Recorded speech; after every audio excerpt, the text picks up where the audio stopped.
Open that can of worms now. What? Just go ahead and get the whole full-blown rant for unknown and unknowable out of the way. I think we should kill it overall, or that there needs to be limits to it, and it can't be an excuse of something didn't go right or something. Well, let's defend why we want to kill it. Maybe he's right. Maybe it's time to get rid of the unknown and the unknowable. They do this 3, 2, 1 thing, right? And then you're supposed to go, but everyone's standing by. Still has to make up some ground to survive the second cut.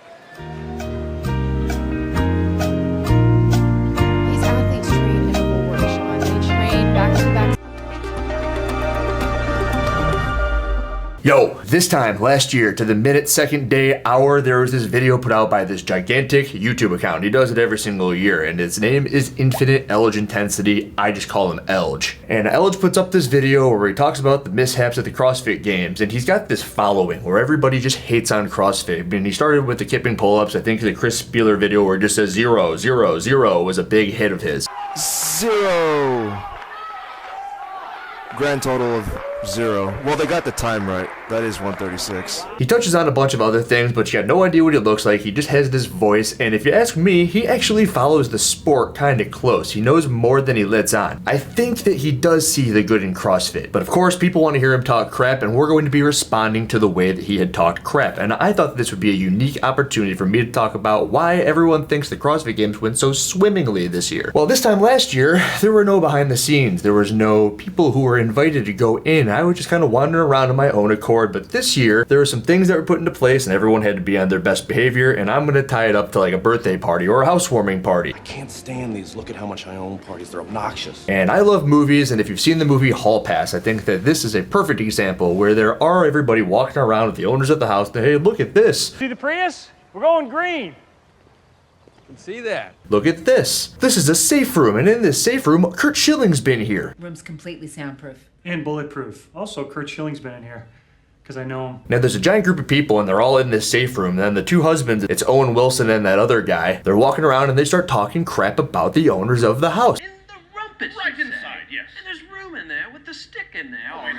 Rotate the stick. And the owners of the house are sitting in the safe room and they're watching them talk crap. And they're like, wait, what the hell? We invited you into our house and this is how you're going to talk about us? Very disappointed, gentlemen. Very disappointed. It's a perfect way to look at the CrossFit Games scenario because the behind the scenes were going on. I'm part of the behind the scenes team. And while those two husbands were the ones talking crap, the wives got kicked out as well.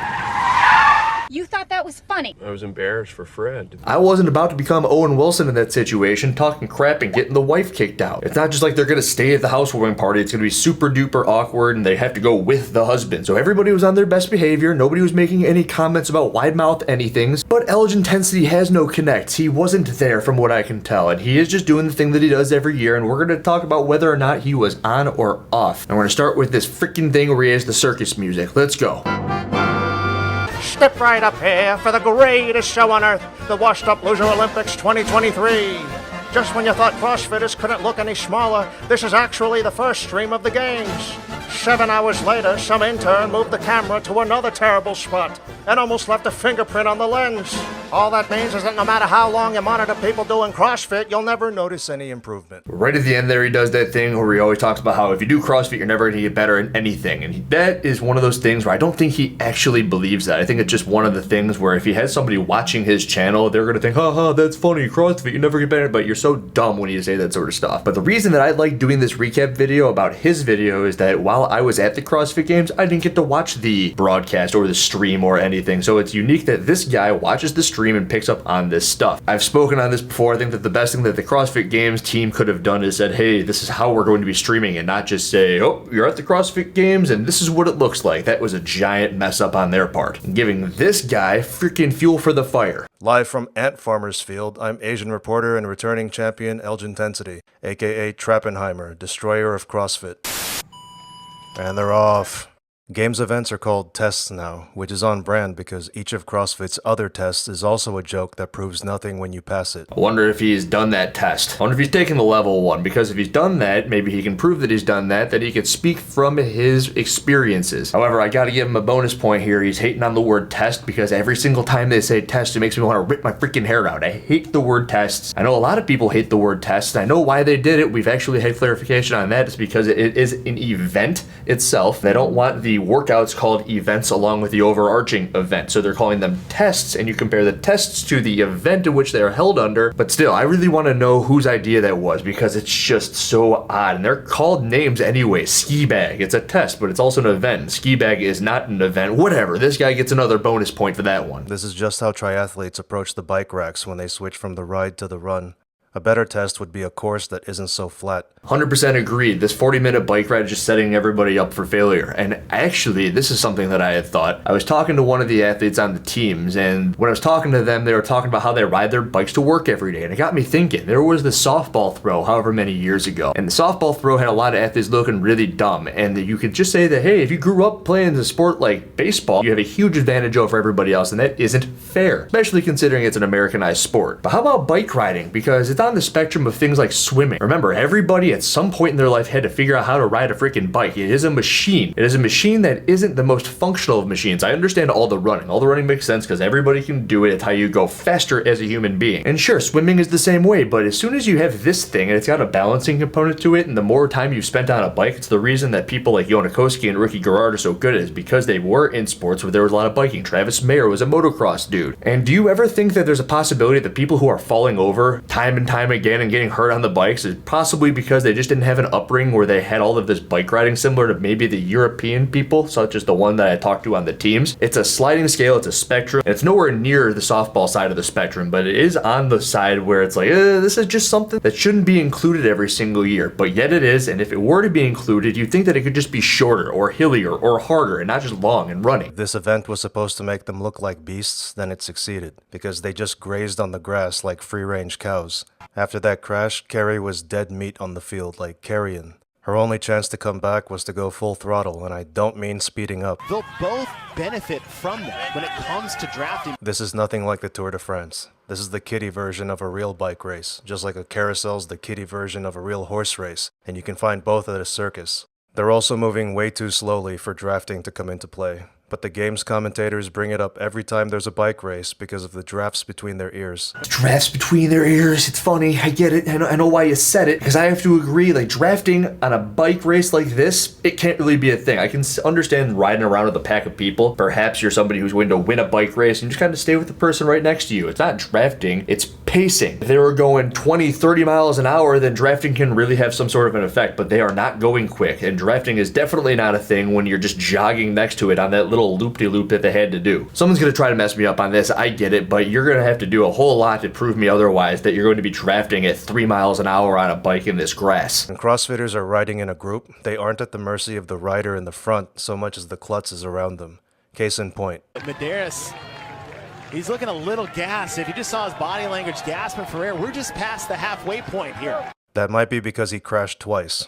Sadly, there's no footage of this, not even from the No Bull nanny cam. The point that was important right there was at the beginning, where he's talking about you're not so much at the mercy of the pack, but you're at the mercy of who's going to be falling down around you. And it's the story that we heard over and over again. The people who maybe should have done a little bit better just fell off their bikes, like Medeiros, like Lazar Ducic, and like freaking Emma Carey, and who else fell down on their bike. It becomes more of a test of who's going to survive the freaking bike ride instead of who's going to be the fittest on the bike, and that's a bad thing. Try bringing cleats, because you can safely assume that you'll work out on turf there. Ingram didn't propose this because he was probably too busy trying to articulate how to reduce wind resistance on the sled.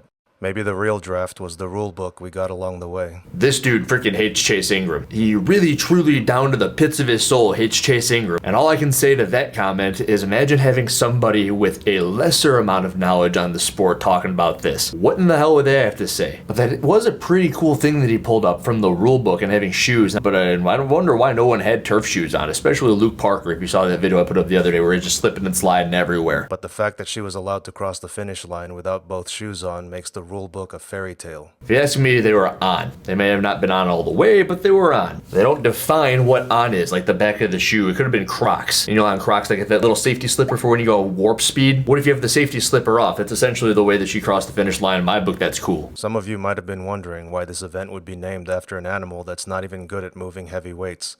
After this, hopefully you've stopped wondering. Stuff like that, he just kind of blows out of the water. I go, oh my god, I actually laughed out loud. You go, the alpaca moves 70 to 120 pounds. Why would you name this the alpaca? Because it's a state of mind, right, Bosman? The alpaca is a state of mind. The way of being.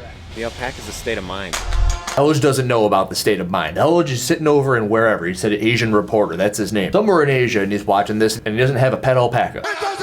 Competitors had to cross the dotted lines before performing each of the final sets of 5 sandbag squats. Let's see if these judges who paid $10 to be able to work for free had enough brain creases to remember the floor dashes. Well, Vellner and Hosta are tied. Hosta's at the bottom, and Medeiros. The games judge let the time cop Max Walker travel the minimum steps. It takes about 4 or 5 seconds to cross that dotted line while carrying the sandbag. Vellner probably would have taken second place had someone noticed the shortcut. The key to success was to go unbroken instead of dotted, and because Medeiros didn't receive a penalty, the squat gods above didn't affect the outcome as much as the angels of mercy on the floor. Yeah, that was pretty good. I think maybe 50 people sent this into my inbox just so Medeiros didn't cross that dotted line. It is on the judge there. 100 billion% on the judge, and Elge tries to make the point that maybe Patrick Vellner would have passed him. He talks about the judges who are paying $10 to judge for free, and of course that isn't the case with these judges. Many of these judges are the level 4 or red shirt, the people who go around the world and do all the seminars and know movement better than anybody. This would have to be chalked up to it's an event that's released about an hour or two beforehand, and they're unsure of where everything's needed to be, and I don't know how they go about that retroactively, but you can't punish Medeiros for it, and the other athletes can't say anything about it, so it's on the judge in that moment, and it's just the nature of the game, and maybe that's what people mean when it isn't professional, because there is a world where this guy's got a point. There's still so much work to be done. I mean, one of the things that everybody is concerned about that is running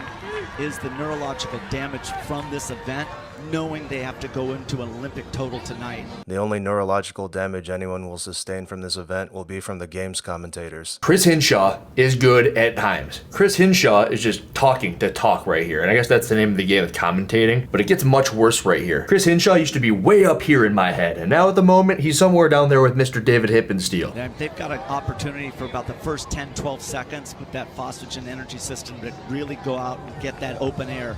That's what you need to do, and then settle. The key in this event, you must be patient for that 60 to 90 seconds to allow the aerobic system to get warm.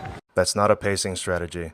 I don't want to hear drivel about energy systems unless it's from Chase Ingram. There he goes again, hating on Chase Ingram. If you had to compare Chase Ingram to freaking Chris Hinshaw, I'd take Chase Ingram every single day of the week. Nobody cares to hear about these energy systems. Imagine sitting at a bar and you're watching ESPN and hear this guy talk about the phosphagen energy system, and then you start to believe it. No one is going to start dumping their freaking butt out the second that a 5K starts. Like, all right, let's get ahead of the pack because we need to get this open air. It's like, shut up, dude. It's a 20-minute race. No one starts off a 20-minute race like a bat out of hell. Let's just wipe ourselves out and not warm up at all. Well, we're going to warm up at the start of the race. We're not going to warm up beforehand. We're not going to do anything to get our aerobic system warmed up. We're going to warm up right here with the first 6 seconds. Shut up. The event winner finished in 16 minutes 39 seconds, which is a solid 5K time. Maybe CrossFitters are actually decent at something. I did talk to J-Mac about the measurement of this course, and they wheeled it 3 separate times. So this course, it's spot on based upon their wheel. And that something is, and always has been, excessive rounding. According to some of the competitors, they ran 2.8 miles, which is 4,500 meters. Their 5K was actually 5,000 yards. Some of you might try to cope and claim that the distance doesn't matter because they all ran the same course, but false displays of athletic superiority misrepresent how effective CrossFit is. Instead of selling programs by lifting fake weights, they're selling memberships by running fake distances.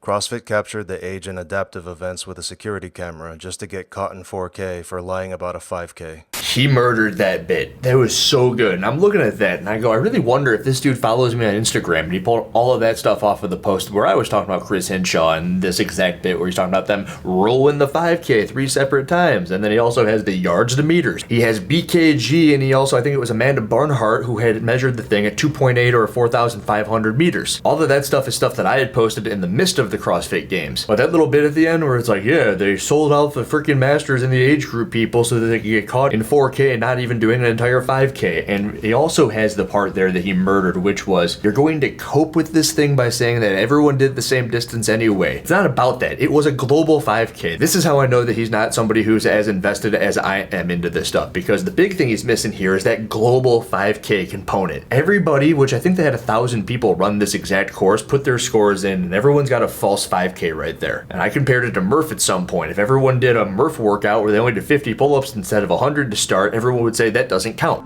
What did you say? That doesn't count because it isn't a 5K. One of the most repeated workouts on CrossFit.com, done at the CrossFit Games this year. And while the Games athletes compared to one another, that's all okay. It's not okay when you tell everybody that you're doing a 5K and you reiterate on the stream as you are Mr. Godly Chris Hinshaw. You can't do that. And I knew that he'd be talking about it on this episode. What will you be watching for here in this test, Stacey? More speed is more rest. However, you cannot redline on the way out. You can't redline or edit in any way. Right there, I don't know if he did this on purpose. I don't know if he said you can't edit because he doesn't talk about it. And usually he goes into the things he's talking about. But I was sitting right there, I had my camera, and it was an interval where they were supposed to start at the 6-minute mark. And now they're tripping. You can see him tripping.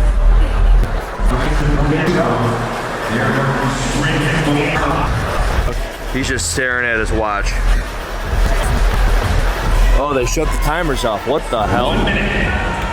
That's the first heat of the women went. It was all the women and then all the men. You do the interval, and at the 6-minute mark, you go backwards, essentially. Of course, the quicker you go, the more rest you get. They do this 3, 2, 1 thing, right? And then you're supposed to go, but everyone's standing by. Place. Still has to make up some ground to survive the second cut.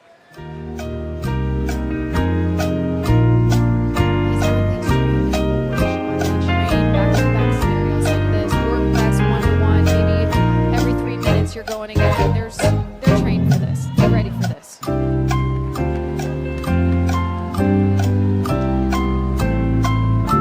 So there's a little bit of a scoring problem here. So they're going to reset the clock. So now these women are actually getting some extra rest. One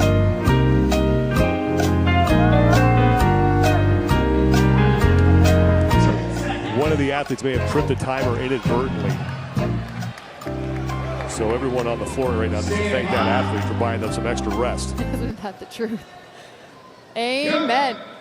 They do this standby, and all the women are just standing there, and they just stand there, and they stand there. And because, again, very similar to the Justin Medeiros mishap at the beginning with that dotted line on the floor, and he was in the wrong section doing sandbag squats, I think that they have the workouts released way too late in the game to get everything set the way that it needs to be set to be, again, professional. The women got an extra minute of rest. And of course, I can go the other way, and I can give CrossFit props for this, because that first heat of women got an extra minute of rest instead of going at the 6-minute mark due to the malfunction on the electronics thing where they're supposed to go beep and then they go back, and you can see it on the broadcast. The next couple heats of women, all 4 of them do the exact same thing, and it appears that they go on the 7-minute interval instead of the 6, and they didn't adjust the number of calories that you were supposed to row from men to women. So I can guess that in a way they're getting a very similar stimulus. I think that it's a great thing that the CrossFit Games just said, hey, we gave them an extra minute of rest, now we got to give everyone else an extra minute of rest. But then they kept the men the same because the men are essentially doing their own competition. But either way, I think that it was a unique miss on Mr. Elgin Intensity's part that he didn't pick up on that. There was supposed to be 6 minutes of rest. They can't do anything right, so they went at the 7-minute mark. But don't worry, Elgin, I got you. And you see none of these athletes are tightening that strap, Sean. They're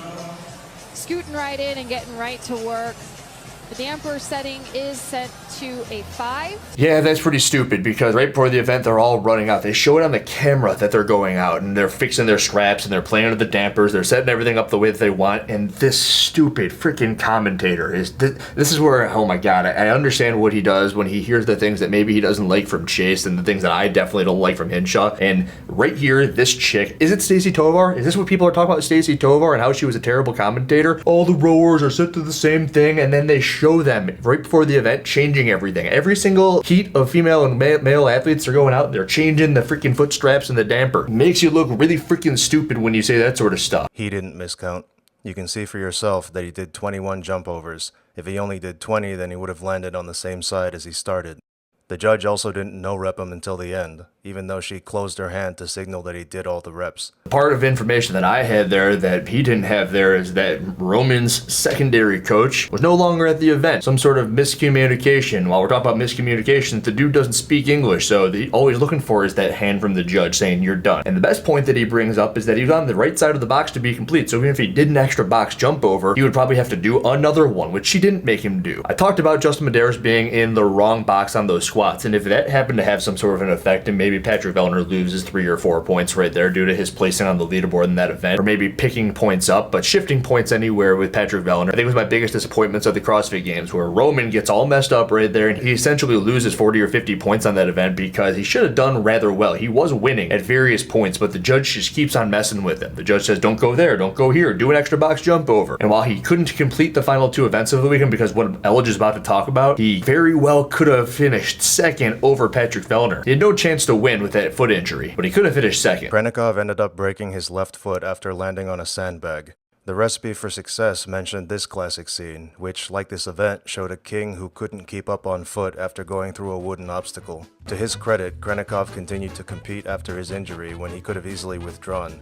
He came to play the games, so he saw it through to the end with one foot like Dr. Gordon. Alright, the Dr. Gordon thing and the saw is amazing. That was pretty funny. But what isn't funny is that every single time this guy gets a chance, he's hating on CrossFit for injuring people. But it is just a sport. I maybe get why he does it, but the year that he was just attacking Brooke Wells for that elbow injury, it's like, dude, she freaking snatched and her elbow gave out. Like, quit talking about how CrossFit injures people and stop highlighting it on your stupid show. I highlight a handful of stuff for separate reasons, but this dude's highlighting athlete injuries for his own personal gain, and it's, in my opinion, from the guy who takes a couple of things a little bit too far. Does it with Roman Krennikov here. He goes, look, he rolled his ankle on the sandbag. CrossFit injures people. It's like, no, dude, it's a freaking sport, you idiot. CrossFit partnered with ESPN again this year, a move that closed the door on properly covering the age and adaptive events, hence the ring cam.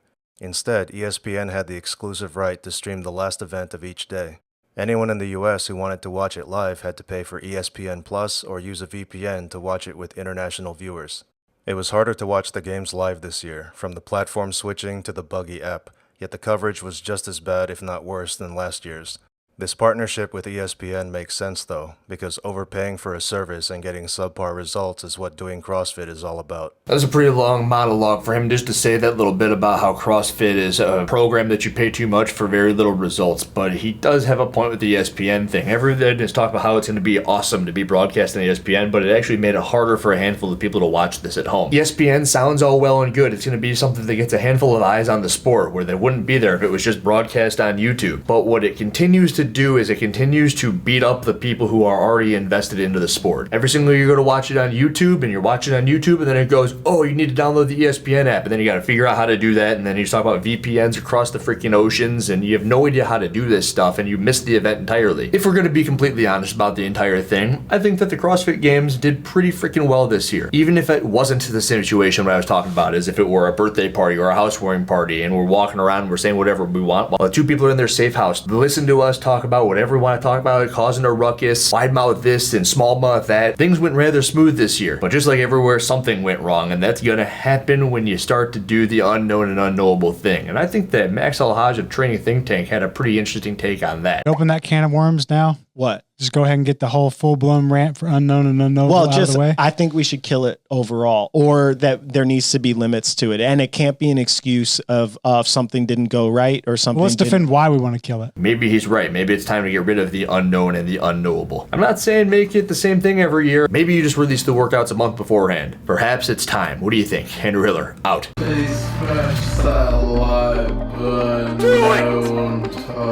Just do it! Yesterday, you said tomorrow. Just do it! Make your dreams come true! Just do it! Some people dream of success, while you're gonna wake up and work hard at it. Nothing is impossible! No, what are you waiting for?